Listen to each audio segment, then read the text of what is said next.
Just imagine. Spider-Man's already faced it all in the movies. Psycho goblins, crazy scientists, alien symbiotes, and even alternate versions of himself. But, as crazy as it sounds, there are still some classic, super dangerous villains, loved by the fans, who've never made it to a live-action film. And between us, people are dying to see these guys come into the MCU and put Peter Parker on the run. Or better yet, make him swing through the webs, right? In this video, we're going to show you 5 Spider-Man villains who haven't appeared in live-action films yet, but need to urgently join the MCU. These are characters who would give Spidey a hard time, and no doubt they'd make any fan jump out of their seat at the theater. And drop a comment here. Which Spider-Man villain do you think deserves an epic movie of their own? Get ready, because this list is insane. And trust me, after watching this, you'll be hoping Marvel brings these guys to the big screen. Mr. Negative. If you played Spider-Man on PS4, you definitely got hit with a surprise when this villain showed up.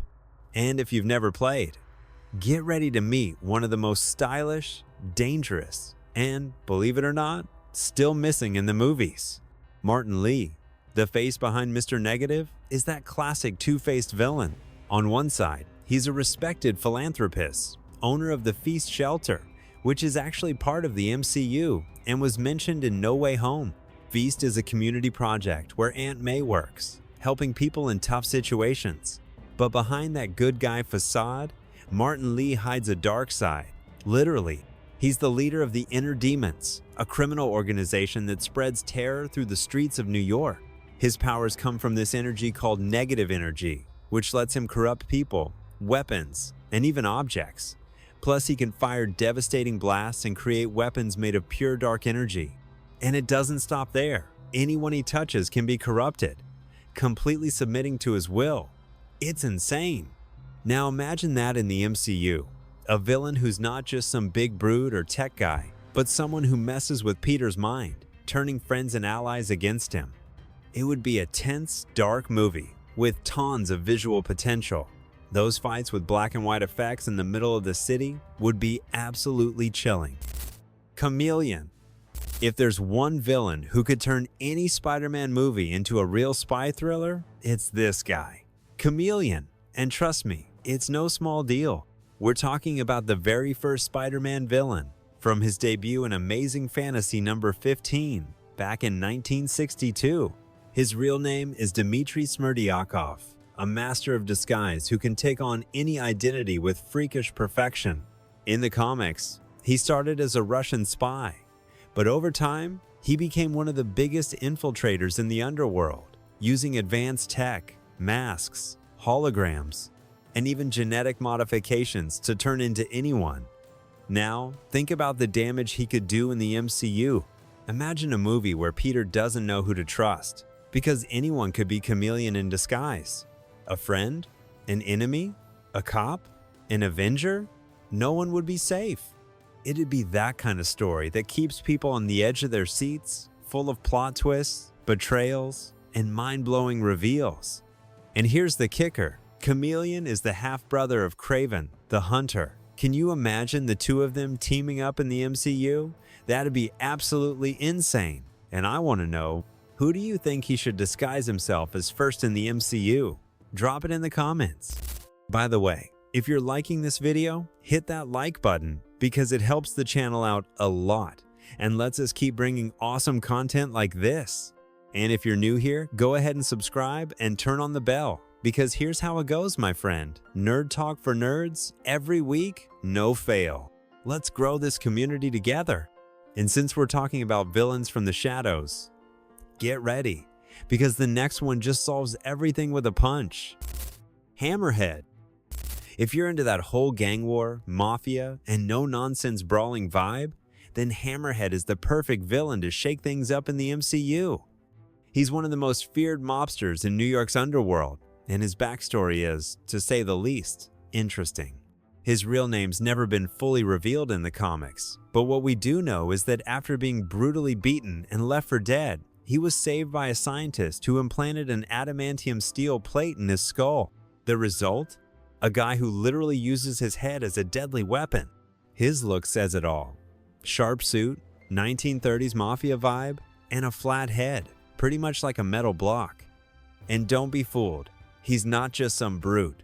Hammerhead is a strategist, cruel, and obsessed with dominating New York's organized crime scene. He's constantly at war with other factions, like Kingpin and other powerful mob bosses. Now, picture this in the MCU.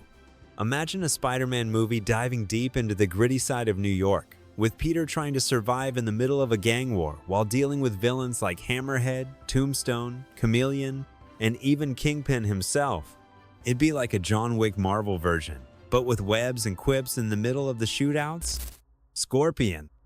Here's one of the villains fans are just waiting for Marvel to pull the trigger on and bring into the MCU. And by the way, he's already been teased in the movies.